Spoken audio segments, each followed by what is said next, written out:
Politeknik Digital Indonesia. Nah, di sini kita mau sedikit nanya-nanya seputar pajak usaha, Ibu. Yang pertama, itu ada jenis usaha. Nah, sebelumnya usaha ini bergerak di bidang apa?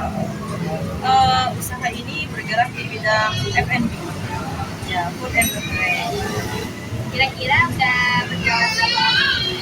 Kurang lebih kita sudah jalan berarti sekitar 13 sampai 14 tahun.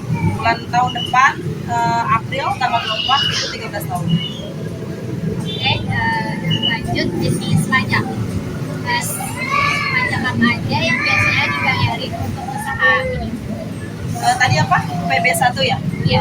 PB1 itu aja sih, karena kan kita jenisnya makanan. Ketiga ada tarif pajak. Biasanya pajak yang dibayarin itu berapa persen dari penghasilan atau omset usaha? Kebetulan memang sesuai dengan ketentuan kita bayar pajak 10%. Karena itu memang kalau bayar pajak ditentukan oleh pihak pajaknya ya. Jadi kita mengikuti. Misalnya ada kenaikan pun ya berarti kita mengikuti. Selanjutnya buat kewajiban laporan yang digunakan waktu bayar dan kalau untuk laporan pajaknya biasanya dilakukan berapa bulan atau tahunan?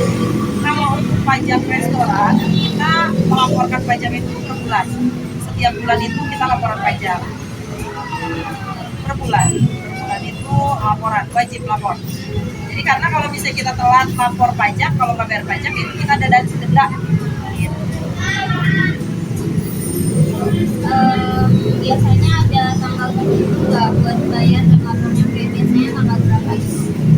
Untuk tanggal tertentunya tidak ada, tapi memang ada batas tanggalnya. Itu batasnya itu tanggal 10. Nah, biasanya kita laporan pajak itu dari tanggal 1 sampai tanggal 9.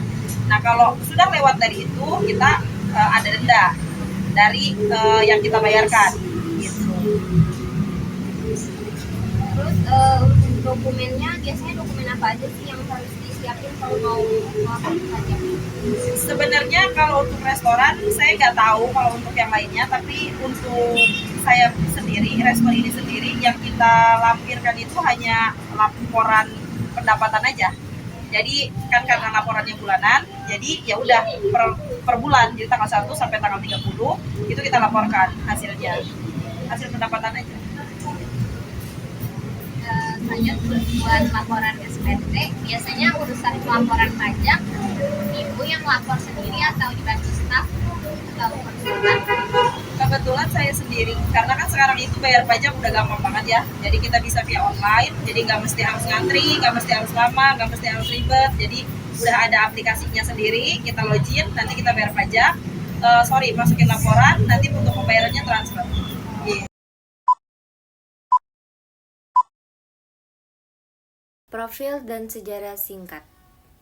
Dios Chicken and Resto merupakan usaha yang bergerak di bidang food and beverage atau bisa disebut dengan F&B yang telah berdiri sejak tahun 2012 dan usaha ini juga beralamat di Jalan KP Ciremut Limus Nunggal, Kecamatan Cilengsi, Kabupaten Bogor yang termasuk dalam kategori usaha mikro, kecil, dan menengah UMKM. Lanjut ke jenis pajak. Berdasarkan hasil wawancara, usaha ini membayar pajak PB1 atau pajak restoran. PB1 atau pajak pembangunan 1 merupakan pajak daerah yang dikenakan atas transaksi konsumen makanan dan minuman di tempat usaha seperti restoran, rumah makan, dan kafe. Saat ini PB1 termasuk dalam pajak barang dan jasa tertentu PBJT berdasarkan pasal 50 Undang-Undang Nomor 1 Tahun 2022. Tarif pajak. Tarif pajak yang dikenakan sebesar 10% dari omset penjualan. Tarif tersebut mengikuti ketentuan pajak restoran PB1 yang berlaku. Untuk kewajiban pelaporan pajak dan batas waktu. Pajak restoran PB1 wajib dilaporkan setiap bulan dan bersifat wajib. Pelaporan pajak dilakukan paling lambat tanggal 10 setiap bulan. Apabila terjadi keterlambatan pelaporan, usaha akan dikenakan denda. Dokumen yang perlu dilampirkan saat melaporkan pajak adalah laporan pendapatan bulanan.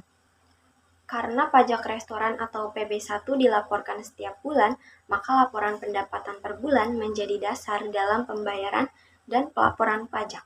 Adalah laporan SSPD atau Surat Setoran Pajak Daerah milik usaha Dios Chicken and Resto, masa pajak November 2025. Baik, untuk kesimpulannya, UMKM bergerak di bidang food and beverage F&B dan telah beroperasi selama 13 tahun. Jenis kesimpulan pajak yang dibayar adalah pajak restoran PBI dengan tarif 10% dari omset. Pelaporan pajak dilakukan setiap bulan paling lambat tanggal 10.